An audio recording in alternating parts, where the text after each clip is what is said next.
Es un gusto saludarles, gracias por estar en nuestra sintonía hoy en Al Banquillo a través del Telesistema Informativo TSI. Le prometo un programa interesante y sobre todo de mucho análisis, de mucho abordaje de la temática local, pero también a nivel internacional desde una visión geopolítica. Y hoy mi invitado es el ex precandidato presidencial por el Partido Libertad y Refundación, un reconocido economista del país y alguien en quien muchos hondureños consideran es de las personas que debería de estar visibles a nivel de toma de decisiones en el país. Lamentablemente las cosas en el país son diferentes. El doctor Nelson Ávila, a quien saludo y agradezco que haya aceptado la invitación porque sé que viene de viaje y viene con esos cambios de horarios. Sí, muchísimas gracias, amigo Aldo, y lo que nosotros hacemos es tratar de contribuir como buenos ciudadanos.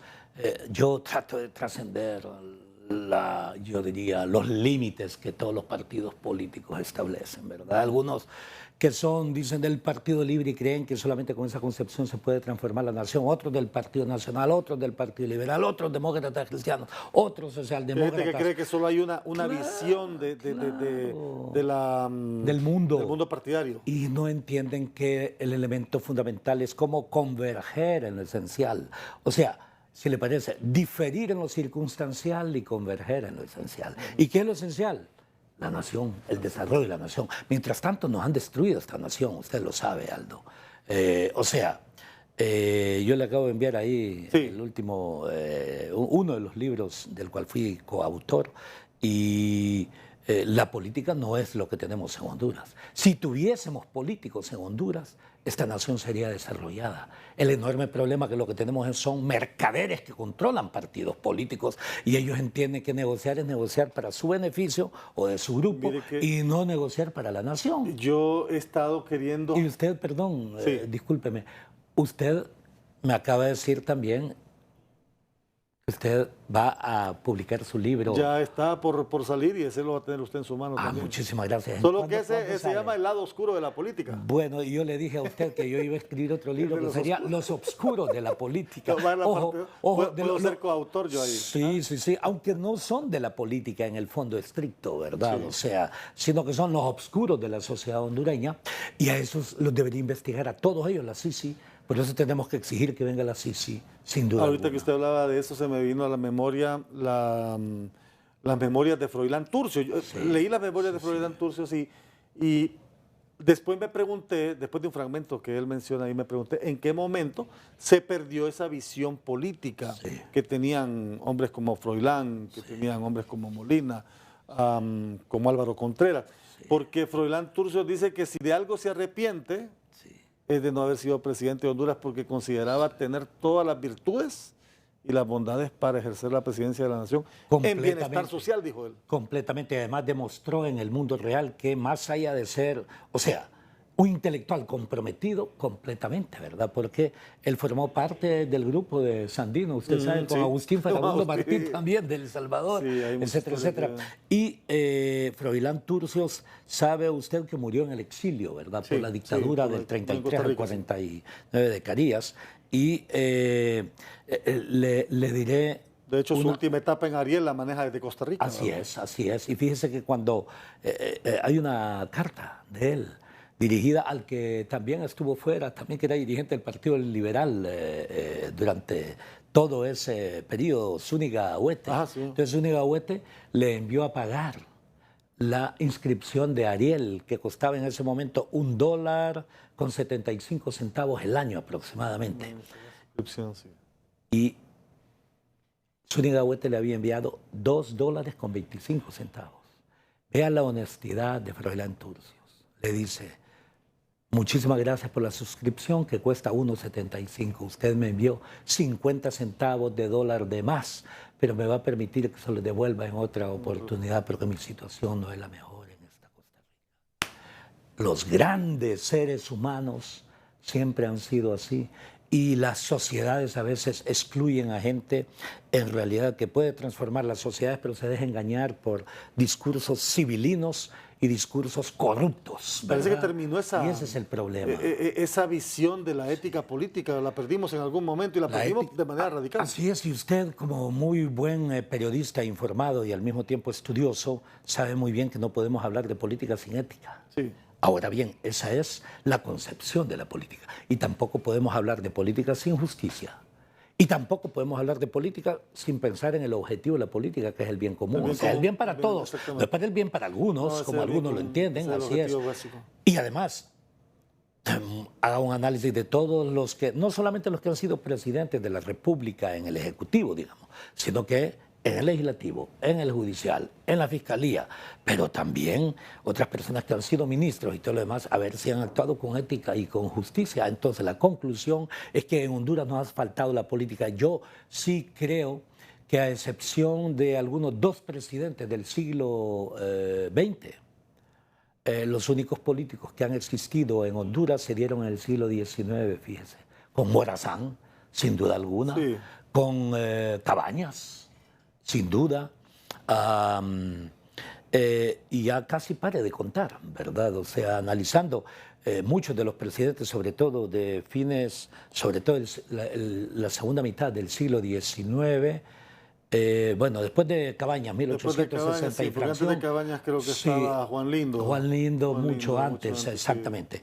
Pero, ¿qué encuentra entre 1865 a 1900? Vea usted la historia de la corrupción en Honduras, ¿verdad? Cuando desde el Congreso se legalizaba la corrupción. Que decían, por ejemplo, se autoriza al gobierno de Honduras, al Poder Ejecutivo, para que logre un empréstito de $1 millón. Esa era la moneda en ese momento, ¿verdad? Porque el empira es desde 1930. $1 millón, de los cuales, dice, se recibirá 600,000. Vea usted. Y los otros 400,000 servirán para los gastos que los señores embajadores de Honduras en tales países, en Francia y en Inglaterra hagan todas las gestiones, bla, bla. Me disculpan, 2 familias que en este momento son de las familias multimillonarias en Honduras también, ¿verdad? No voy a decir los apellidos para no complicar bien, pero usted vea. Y esas familias se unen también después familiarmente. O sea, son 2 familias separadas y se unen familiarmente. Y también está el caso de el acuñamiento, porque eran monedas, ¿verdad?, de $1 millón. También se autoriza que solamente se va a recibir 600,000 y que la diferencia va a servir para pagar al banco emisor, etcétera, etcétera. Y luego se dice, la moneda tiene tanto de diámetro, tanto de grosor y tanto componente de plata, tanto, bueno, total, vino más pequeña, o sea, el diámetro más pequeño, más delgada, y los componentes del metal noble, diríamos, era mucho menor. O sea, tenemos un problema de historia de la corrupción. Y el último, usted sabe muy bien que para el ferrocarril interoceánico, sí, ese fue otro. Cabañas fue quien firmó el préstamo, pero desembolsaron otros y estos fueron los que se robaron todo ello, que terminamos de pagar hasta 1950. Entonces, todo eso... Toda una historia. Toda una historia, y es importante, vea, Aldo, este tipo de programas como el suyo nos permite un poco recordar al pueblo hondureño que tenemos que decir basta ya, precisamente con todos aquellos que llegan al poder y creen que el dinero es de ellos. ¿Me explico? Si el dinero es de toda la población y además llegan sin un plan verdadero, sin entender que la sociedad se está muriendo de hambre. Aldo, el día de hoy estamos claros sobre la base de que el 52.3% de los hondureños viven en pobreza extrema, solamente comieron una vez al día y a esa persona se le roba. ¿Y cómo se le roba? Con infinidad de formas de cómo se utiliza. Bueno, mire usted lo que vemos ahora, no hay medicinas, claro. No hay servicios básicos. Es una situación bastante compleja la que están viviendo los países, y particularmente el país, y tenemos que esperar que la solución al problema de corrupción nos venga de afuera. Completamente, y eso es lo lamentable, porque el sistema de justicia no funciona, y en donde usted encuentra que la corrupción es fuente, o sea, origen y base del poder político y del poder económico. O sea, que los políticos como nosotros, digamos, ¿verdad? Y lo digo en función suya porque yo sí creo en el concepto el hombre es un ser político, aristotélico, son políticos, todos somos seres políticos, porque él cree que los seres humanos actuamos por ética, por justicia, y que actuamos por el bien común, porque una especie que no es capaz de dar a la otra especie y de respetar el resto de especies, llámese especies vegetales o animales, como también he leído algunas declaraciones del Papa Francisco que dice, él dice un cristiano, pero yo diría un ser humano que no es capaz de dar al resto de seres humanos, parece que no merece existir, ¿me explico? Entonces, pero esos son los que hemos tenido, o sea, depredadores de la función pública, y por eso tenemos el país que tenemos. Y la institucionalidad en Honduras no existe. En realidad necesitamos reconstruir un Estado para todos, pero para todos, no para unas cuantas familias. Y ese es el problema. Entre ellos, corruptos del partido A, del partido B, del partido C, del partido D, se ponen de acuerdo entre ellos. Ojo, y no solamente son corruptos que aparentan estar en la política, o sea, porque no son políticos, hablemos claro, sino que también hay otros disfrazados, discúlpeme, lo digo yo y con todo el respeto, pero así es. Disfrazados de empresarios, otros disfrazados de militares, otros disfrazados de policías, otros disfrazados de banqueros, etcétera, y otros disfrazados de comerciantes. También que los contratos, las concesiones del Estado y también los acuerdos a los que han llegado a precios elevadísimos, y nadie les hace ninguna acción judicial. Por eso es que debe venir la CICI, porque el sistema de justicia nuestro no está preparado precisamente para actuar en justicia. Y reconstruir el Estado de Derecho tiene que ser desde la justicia. Interesante preámbulo el que hemos hecho con el doctor Nelson Ávila, porque para que hablemos en el siguiente bloque de lo que viene, lo que hay más bien en política es censura, hay intolerancia. Se ha cancelado la marcha que promovía las organizaciones de sociedad civil a través del CESPAD para mañana martes, por temor a el enfrentamiento, y cuando regresemos vamos a leer este comunicado de prensa y el doctor Nelson Ávila me va a dar su visión de esta etapa política que estamos viviendo en el país. Regresamos al banquillo. De regreso al banquillo a través de Telesistema Informativo TSI. Le contaba antes de ir a la pausa que a través de un comunicado de prensa la sociedad civil agrupada o liderada por varias organizaciones en el CESPAD, ha publicado el siguiente comunicado. La Coalición Anticorrupción de Honduras, el Consejo para el Desarrollo Integral de la Mujer Campesina, vamos a ver si lo podemos ubicar ampliamente para poder leerlo bien, ahí sí.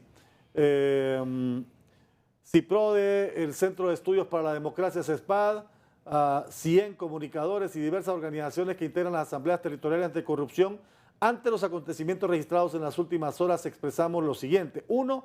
Como organizaciones nos autoconvocamos para realizar una movilización ciudadana intitulada Retomamos las antorchas contra la corrupción para el 18 de julio, con el propósito de demandar la derogación de los decretos que se denominan pactos de impunidad, que se constituyen normativas que bloquean la lucha contra la corrupción en Honduras y protegen a las redes de corrupción. Exigir la aprobación de la ley de colaboración eficaz, que esta es una ley que está requiriéndose para la instalación de la CICI, y las reformas pertinentes al Código Penal, vamos a ver, y las reformas pertinentes al Código Penal que continúan bloqueando la acción penal y violentando el acceso a una justicia independiente e imparcial, respaldar la urgente instalación de una Comisión Internacional contra la Corrupción e Impunidad en Honduras, CICI. 2. Es importante destacar que como organizaciones desde nuestras trincheras hemos estado al frente de la lucha contra los regímenes autoritarios y corruptos del Partido Nacional y hemos apoyado la instauración de un gobierno democrático. En tal sentido, un gran logro lo constituyó el resultado de las elecciones del 28 de noviembre de 2021. Sin embargo, nos alarma sobremanera la forma en cómo se ha estigmatizado esta expresión de protesta que corresponde al ejercicio pleno de los derechos cívicos de libertad de asociación, libertad de protesta y derecho a disentir. Nos preocupa la respuesta no solo del Partido Libertad y Refundación, porque se traduce en una postura gubernamental que restringe el derecho a contar con espacios cívicos democráticos, siembra temor y dificulta la construcción del consenso social.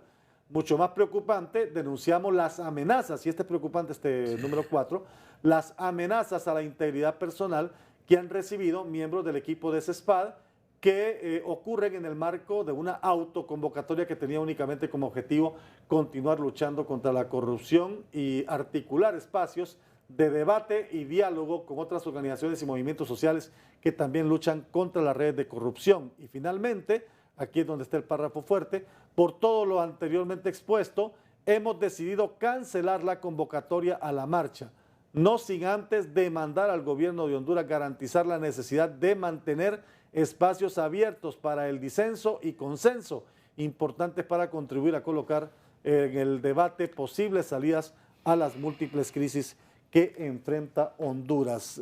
Cancelada entonces esta marcha que se convocó por la sociedad civil para mañana, martes 18, a raíz de la convocatoria también de la marcha del Partido Libertad y Refundación. ¿Cómo toma usted, cómo interpreta usted esto?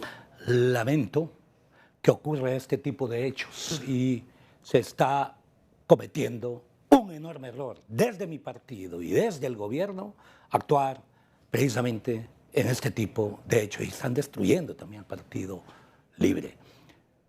Ocurre una asociación extraña.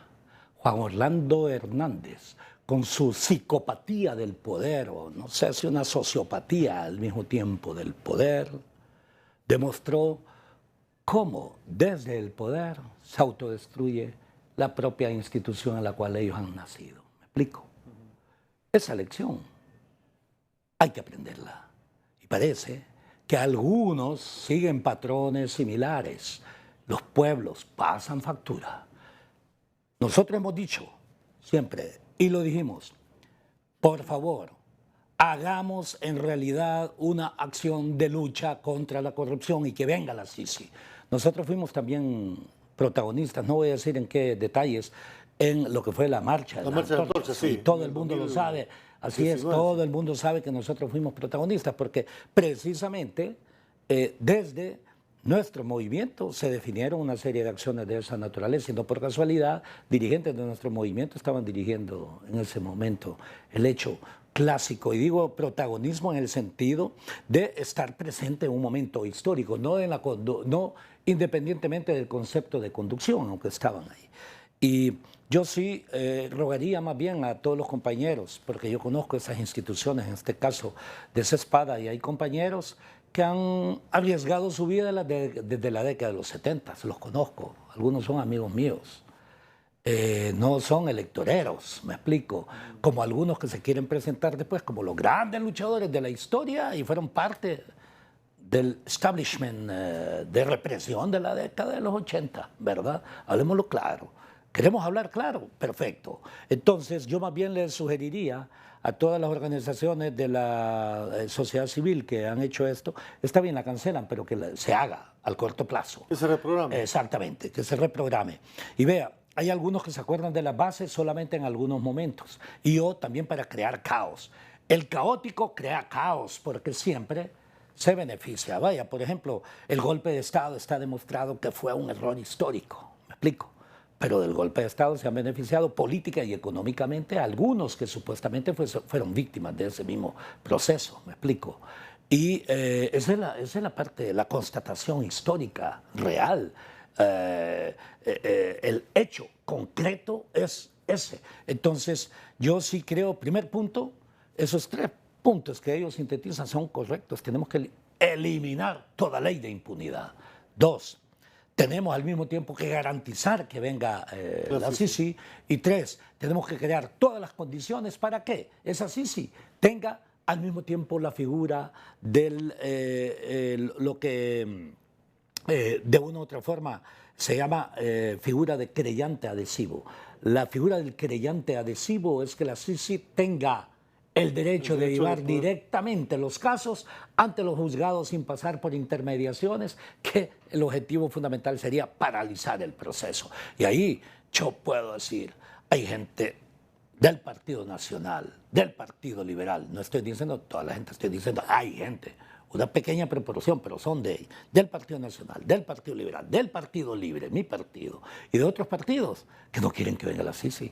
porque ellos son parte del problema de corrupción, de impunidad, de inmunidad y de abuso en nuestra nación. ¿Qué mensaje manda Libre, qué mensaje manda Libre con esa convocatoria el mismo día, a la misma hora, así es, en el mismo lugar? Bueno, esa es una conspiración y le voy a decir, están haciendo lo mismo con el movimiento 5 de julio nuestro. ¿Sabe lo que están haciendo en algunos lugares? Están creando movimientos del 5 de julio, dice Nelson Ávila, presidente, pero no son movimientos nuestros. Los están creando para darles forma a ellos, meter a la fuerza algunas diputaciones, aunque nosotros obvio que eso no lo vamos a aceptar, y después van a aparecer que se retiran por A o por B razón. Es una clásica conspiración, yo le puedo decir, de aquellos que no entienden que la política es otra cosa. Me explico. Esto es todo, este tipo de acciones son acciones criminales que, le aclaro, por ejemplo, nosotros como Movimiento del 5 de Julio jamás hemos recibido pero ni un lempira, es más, ni un centavo de la deuda política del partido. Me explico. Todo eso se ha usado para intereses de los grupos oficialistas. Si se respetase la voluntad popular, por ejemplo, se decretó que nosotros éramos la segunda fuerza, pues debíamos tener un designado a la presidencia del movimiento, no necesariamente Nelson Ávila, el que decidiera el movimiento del 5 de julio. También con esa proporción deberíamos tener 3 secretarías de Estado, me explico. Deberíamos tener un banco de desarrollo, porque ellos así funcionan, así hablan de la política en distribución de cargos, ¿no es cierto? Deberíamos tener no menos de 30 fondos, 30 programas a dirigir. Representación a organismos internacionales como el Banco Centroamericano, Banco Interamericano de Desarrollo, Fondo Monetario, Banco Mundial, etcétera, etcétera. Deberíamos tener también representaciones en embajadas y consulados, para mencionarle, así como ellos se distribuyen el poder. No, prefieren hacer cogobierno, como es. Hay un grupo de mi partido que cogobernó con Juan Orlando, ¿no es cierto? Hay un montón de gente de mi partido que tiene 7 u 8 años ya de estar en el Registro Nacional de las Personas, en el Tribunal Superior de Cuentas, en el Consejo Nacional Electoral, en el Tribunal de Justicia Electoral, en el Instituto de Política Limpia, en el Instituto de Acceso a la Información Pública. Y 7 años incluye 4 años de Juan Orlando. ¿Qué es eso? Cogobierno. Los mismos cogobernaron, me explico. Y ahora están cogobernando con otro sector también del Partido Nacional y del Partido Liberal. Las embajadas más importantes, por ejemplo, no se han hecho en función de mérito. Se ha hecho en función de pertenecer a determinado grupo, esencialmente del Partido Liberal. Entonces, tengo que decirlo esto, porque la salida aquí es que nos unamos todas las personas y pensemos más allá, precisamente, de los partidos. Y en el caso de estas organizaciones, es correcto lo que ellos han hecho. Yo como político solamente dije lo que me parecía que había que impulsarlo, pero decidí no hacerlo porque podría interpretarse como una acción enteramente de una persona interesada en una candidatura presidencial y no quiero eso. Lo que sí está claro es que la Sisi debe venir. Y le voy a decir, yo siempre dije como precandidato presidencial, si yo soy ungido como presidente, el día de la toma de posesión tengo 3 cartas. Y entre ellas dije, una para el secretario general de las Naciones Unidas, en donde le solicito que inmediatamente nos envíe una misión de avanzada para evaluar todo lo que hay que hacer para que la Sisi venga al corto plazo. Vea, un argumento falso que se está utilizando. Dicen que hay que modificar la Constitución para poner esto de la figura de creyente adhesivo. Eso le iba a preguntar, porque el creyente adhesivo no tiene que pasar, o sea, no violenta la Constitución. Le diré, ¿sabe lo que hay que hacer? Firmar precisamente. Usted sabe que la figura de lo que son tratados internacionales priman sobre la Constitución, ¿no es cierto?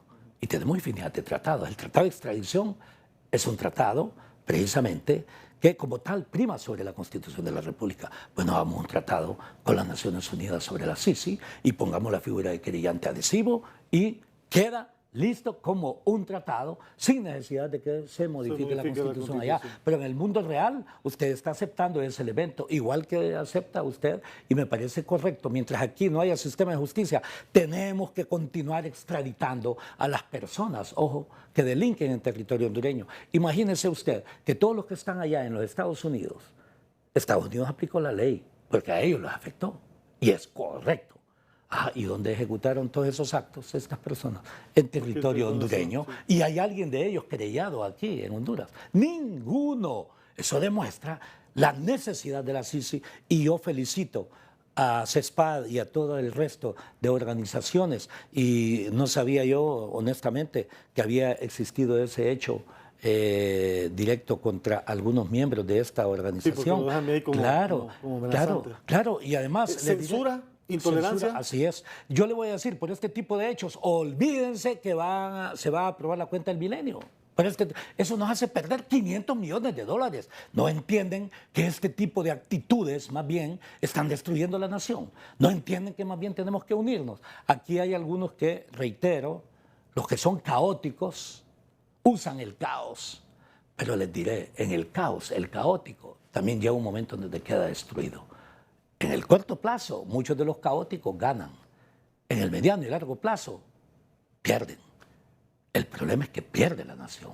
En conclusión, yo sí creo más bien que tenemos que, si bien es cierto que aquí dice se cancela, para probablemente ese día, yo sí creo que hay que respetar.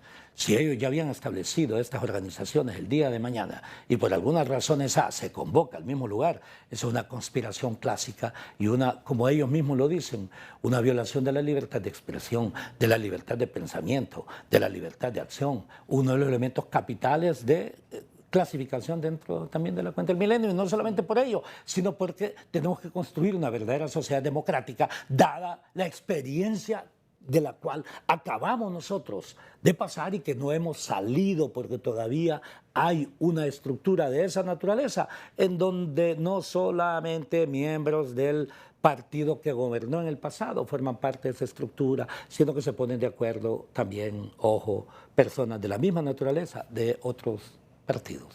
Voy a la pausa y regresamos. Vamos a hablar un poquito de CAF y también vamos a evaluar con el doctor Nelson Ávila la participación de la presidenta Castro en la cumbre del CELAC Unión Europea que inició hoy. Volvemos.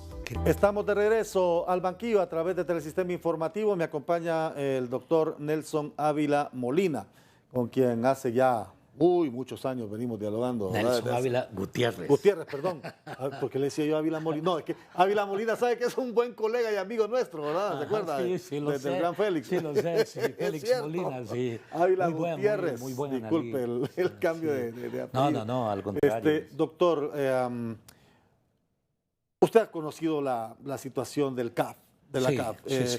En el Congreso no se aprobó el acta, sin embargo en la sesión se aprobó la adhesión. Ahora van a una interpretación jurídica, eso ya es una situación bastante compleja. Sí. Pero me preocupa el silencio del organismo como tal, porque un organismo de desarrollo, una organización financiera internacional, viendo el caos que hay, o viendo tal vez no el caos, pero la incertidumbre, el enfrentamiento, las discrepancias, el querer que sí, que no, viendo eso todavía no se pronuncia la CAF. Sí. Es normal. Yo trabajé en los organismos internacionales, trabajé para el Banco Centroamericano de Integración Económica. Tenía 3 veces más de cabello y la mitad del peso de ahora. Entré a los 20 fracciones de año. Por examen. Sí. Exámenes, ¿verdad? O sea, por mérito, si le parece. Ese examen frente a varios profesionales y era un cargo. Así entré al Banco Centroamericano de Integración Económica muy joven. Trabajé también para el Banco Interamericano de Desarrollo, trabajé para las Naciones Unidas, tanto en Washington, New York y también estuve en el África.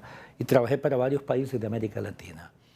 Y los organismos internacionales son así, son muy cautos en pronunciarse y esperan para que no vaya a ser interpretado como una especie de intromisión a asuntos internos. Primer punto. Segundo punto, Morazán era profundamente integracionista. No entiendo yo cómo algunos, obvio, yo le diré, la CAF es el Banco Centroamericano en América del Sur, ¿no es cierto? Y participan 20 países, entre ellos Portugal y España como socios extrarregionales.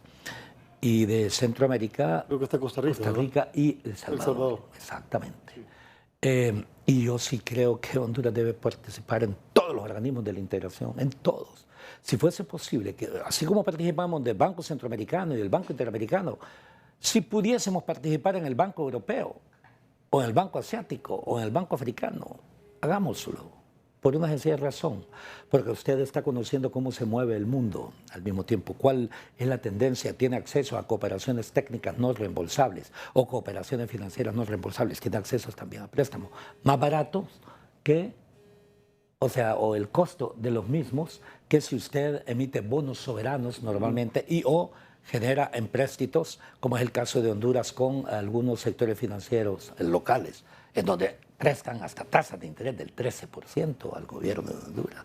O sea, y entonces yo sí lamento en realidad que no se haya sido consecuente algunos de los diputados, en este caso del Partido Liberal. Yo les respeto su decisión, pero históricamente se demostrará exactamente por qué hubo ese cambio. Me explico. Se habían votado a favor y después se abstienen. O sea, es un tema tan importante de nación. Yo sí creo que Honduras ha perdido con esto, y lo digo claramente, no solamente porque yo he trabajado con esos organismos, sino porque me parece que en realidad con estos organismos, sobre todo en estados en donde la capacidad de quienes dirigen el Estado a niveles ministeriales y todo lo demás no necesariamente es la mejor, usted puede fortalecer la capacidad técnica, la información. Usted con la cooperación técnica no es reembolsable, usted puede elaborar políticas de Estado en cada uno de los sectores, en materia de defensa, en materia de seguridad, en materia de salud, de educación, de reducción de pobreza, medidas antiinflacionistas, medidas de seguridad alimentaria. Todo ese tipo de cuestiones las puede desarrollar. Está muy bien informado a través de esas instancias.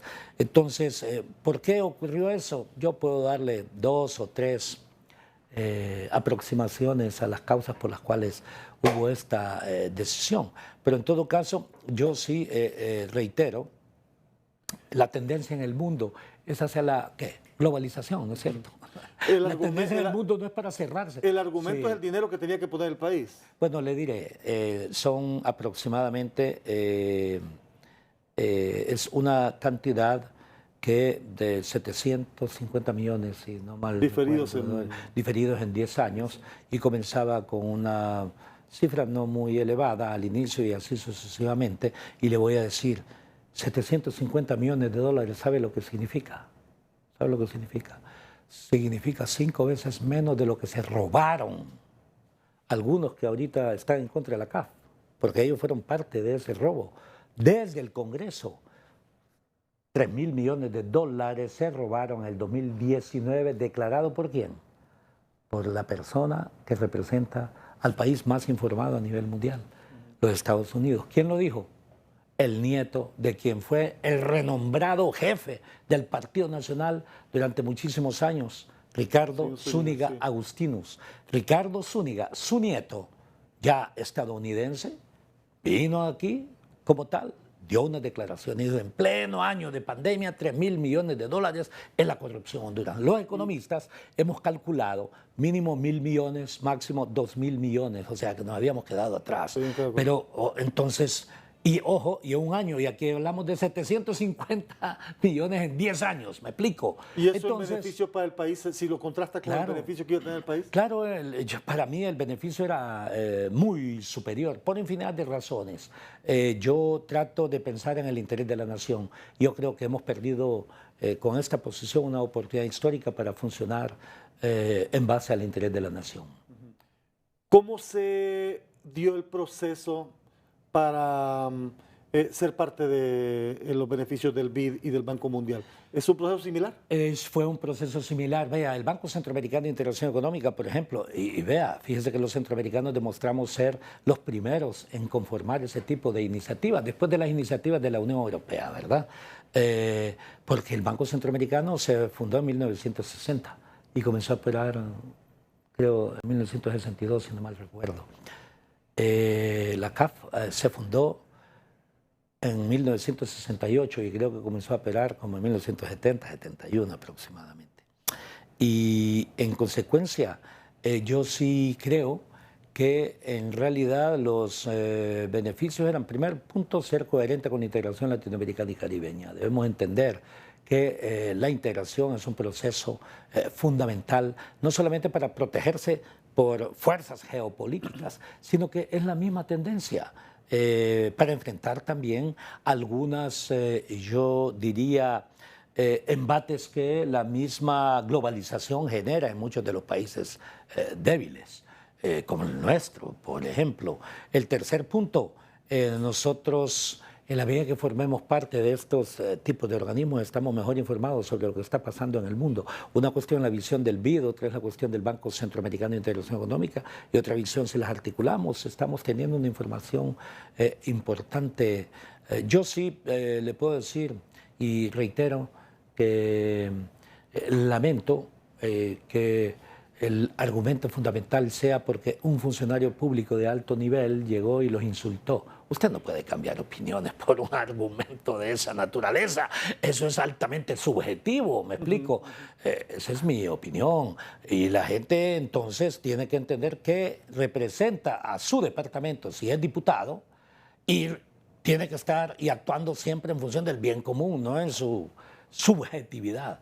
Yo sí creo que eso demuestra una vez más que el pueblo hondureño tiene que cambiar de liderazgos. Liderazgos desde aquellos que dirigen partidos políticos hasta que yo por eso sí creo no a la reelección de ningún puesto de elección popular ni de puestos de conducción de partidos políticos, porque si no se erigen en consecuencia en elementos de corrupción, de impunidad, de inmunidad, de abuso. El que está de presidente de un partido durante 20 años, ya todos hacen lo que él dice, no sí. lo que dice la otra persona. Utiliza el dinero. Se convierte en algo propio, lo convierte como algo propio. Así es. Voy con 3 preguntas puntuales sobre este tema. Sí. Entonces usted dice, Honduras perdió con esto. En mi opinión. ¿Usted está de acuerdo que vayan a solicitar interpretación a la Corte para adherirse? Bueno, yo sí creo que es importante para los efectos de conocer una opinión jurídica de esta naturaleza, aunque normalmente se ha estilado como costumbre. Yo entiendo que todo es aprobado una vez que se ratifique el acta, ¿verdad? Sí. Entonces, si eso era la costumbre hace ley. Es un principio fundamental en el derecho, ¿no es cierto? Pero en todo caso, que lo hagan y que yo creo que la resolución en consecuencia sea de conformidad con el respeto, no solamente del marco jurídico, sino que también del interés de la nación. ¿Usted cree que en el corto plazo la CAF como tal, si Honduras decide, de acuerdo a una interpretación jurídica, adherirse, lo aceptará, a pesar del conflicto político? Creo que lo aceptará en función de que ellos operan sobre la base de una voluntad política de un gobierno legal, me explico. Y en consecuencia las resoluciones deberían ser esa misma naturaleza. Claro que no es nada fácil para ellos, ¿verdad? Claro. Sobre eso y estar en el vaivén de que supuestamente si hay otros que no han apoyado ese Exactamente, proceso, porque hay acuerdos que van a trascender gobiernos. Claro. Entonces, ¿qué es lo que hay que hacer? Bueno, hay que, por parte de ellos, que acepten a Honduras de socio, bajo la figura que también existe de ellos, mientras usted no paga toda su participación social, usted no es miembro pleno, ¿me explico? Sí. Miembro pleno. Pero en todo caso, yo sí le digo desde la perspectiva del principio de la integración, desde la perspectiva del interés común, desde la perspectiva al mismo tiempo de lo que es enfrentar los desafíos de la globalización y de la geopolítica, sí era necesario que nosotros formásemos parte. Es más, estoy completamente de acuerdo que formemos parte también del banco que integra a más de la mitad de la población mundial, ¿no?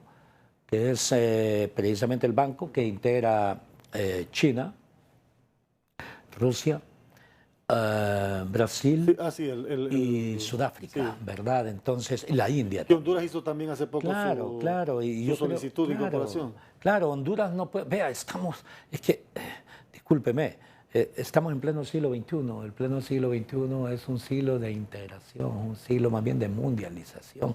Y con esto más bien lo que estamos demostrando es encerrarnos.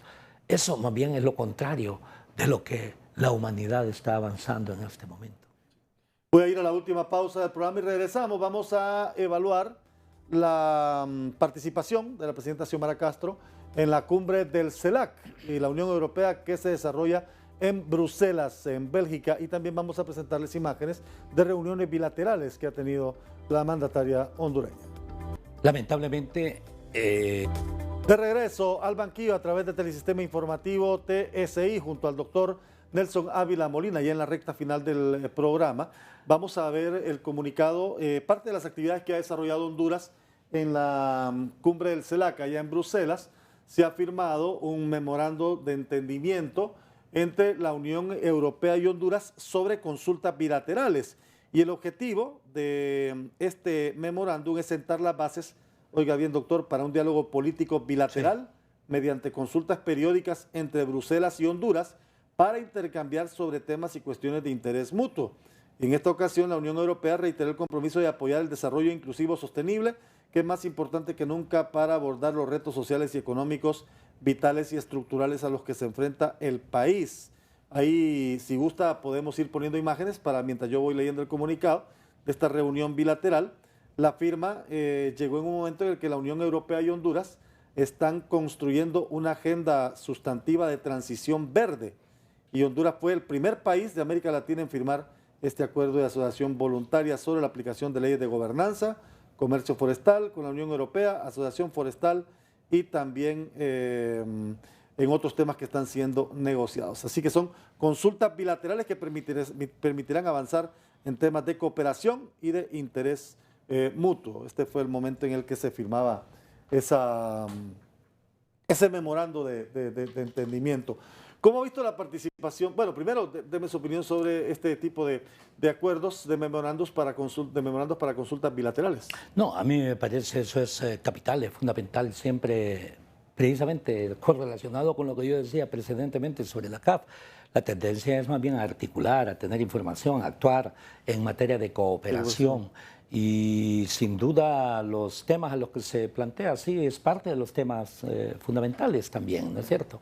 Hay otros temas también, obvio, prioritarios en una sociedad como la hondureña donde todo es prioritario. ¿No es aquí todo es urgente. Claro, todo es urgente. Y a veces, como dicen, la urgencia prima sobre lo esencial a veces. Sí. Y ese es el problema. Pero no, me parece muy bien. Y yo sí, el problema no es firmar, el problema es ejecutar. Y ese es el problema. Vea, cuando yo trabajé para las Naciones Unidas, nosotros hicimos un estudio sobre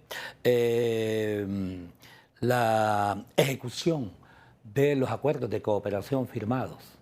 Y durante 25 años, en realidad, la conclusión es que países como Honduras apenas habían ejecutado el 5% de los convenios firmados. Entonces, claro, se pueden firmar cualquier cosa, pero tienen que ejecutarlo primero con buenos... me disculpa, tiene que tener buenos negociadores para saber negociar. A la gente cree que el que dirige... Claro, sí, hay ministros que no pueden ni negociar, ¿me explico? Entonces, el negociador es el que debe negociar. Aunque el que firme sea otro. Así es, aunque el que firme sea otro, primer punto. Y segundo, el ejecutor tiene que saber ejecutar. Pero ese es parte del problema de nuestra nación, cuando se han decidido ejecutores que no es por mérito, lamentablemente. Esa es la verdad y continuamos con ese problema, ¿no es cierto? ¿Cómo evalúa el discurso? La participación no fue un discurso, fue una participación en esta plenaria inaugural de la presidenta Castro.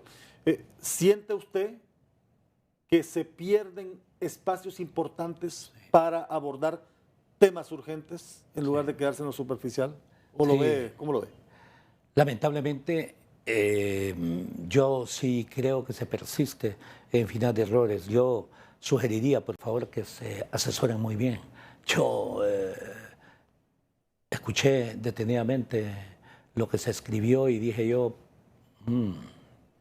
simple y sencillamente, parece que la gente pierde el foco de lo que es la importancia para la nación y hace todo menos lo esencial, ¿me explico? Eso le demuestra un serio problema de quienes asesoran, demuestra también un serio problema también de quien lee, me disculpa. Yo soy presidente de la República y algo no me parece correcto, digo, no, esto no me parece, al mismo tiempo doy las directrices y tengo que ubicarme en el momento histórico, no para excluirme, sino que más bien para crear iniciativa. Yo, por ejemplo, dije, un error no haber llegado a la Cumbre de las Américas. Porque la Cumbre de las Américas, ¿qué es lo que hubiera hecho? Yo dije 4 cosas. El primer punto era la necesidad de recordar ante las naciones que emigrar es un derecho humano y entrar en consecuencia en negociaciones con las Naciones Unidas para que todo el resto de países, incluyendo aquellos que forman parte del Consejo Mundial de Defensa y Seguridad, también lo ejecuten. Me explico, es el caso de los Estados Unidos, en donde tenemos 2 millones de hondureños, que aprovecho a decir, lamentablemente, con solamente 14 consulados para 2 millones de hondureños. Yo anduve visitando algunos consulados ahorita, la semana pasada, tanto en New York, en Miami, y tuve diálogos también en otros 2 estados, y hay serios problemas de esa naturaleza. Y fíjense que los consulados móviles, en realidad quien los paga son los hondureños, y aquí en realidad hay problemas de ambas partes. Me explico, hay también hondureños que no tramitan la documentación a tiempo, no tienen todo ese tipo de derechos, pero es precisamente como estamos en el siglo XXI y usted no puede utilizar todo lo que es la infraestructura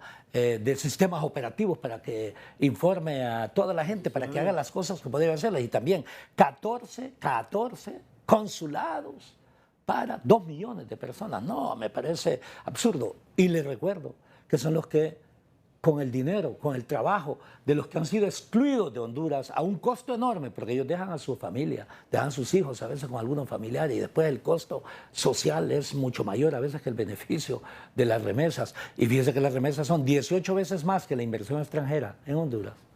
Representa al mismo tiempo casi 7 veces más las exportaciones de Honduras. Ojo. Y se pierden esos espacios. Así es. Y si usted ve que las exportaciones de Honduras son la mitad de las importaciones, ¿quién contribuye a financiar con las divisas? Sí, los hondureños. Perfecto. Entonces, este tipo de hechos, yo dije, perdemos oportunidades históricas. ¿Por qué no podemos también plantear nosotros, y ya lo he dicho, fíjense que Honduras, entre Brasil, que es el principal productor de café, por ejemplo, Colombia, que es el tercero, porque el segundo es Vietnam, con 17%, Colombia es con el 12%, Brasil con el 32%, Honduras el 7%. Pero si usted suma solamente Brasil, Colombia y Honduras, podemos hacer la organización de países productores y exportadores de café, para que en realidad negociemos también de mejor forma. No basta venderlo así. Yo tengo toda una estadística desde el siglo XIX, 1856, se la envía a la presidenta y se la envía a su principal asesor también. Yo espero que la lean y ejecuten en conciencia y en conocimiento las cosas. El precio actual representa 1/3 del precio comparativo de más de un siglo atrás, ¿me explico? Eso le hace más bien que el país se afecte. Conclusión, doy simplemente 2 ejemplos para decir que estas cumbres hay que aprovecharlas exactamente en términos geopolíticos, pensando en el bien común y al mismo tiempo entendiendo que acá lo fundamental es cómo Honduras puede ser propositivo en temas esenciales que transformen no solamente el pensamiento, sino que la acción para la mayoría de los hondureños. Doctor, agradezco que haya aceptado la invitación y siempre es un gusto dialogar con usted. Muchísimas gracias. Para mí es un honor también estar por acá, y aparte de ser un honor, yo le diría un imperativo categórico, que todos los hondureños nos expresemos. Así es, y así tiene que ser, así tiene que ser. Y el objetivo es que también abramos los espacios para esas expresiones puedan generar el debate social, el debate comunitario. Bueno, aquí concluimos junto al doctor Nelson Ávila Gutiérrez. Gracias por su sintonía y nos encontramos en la próxima.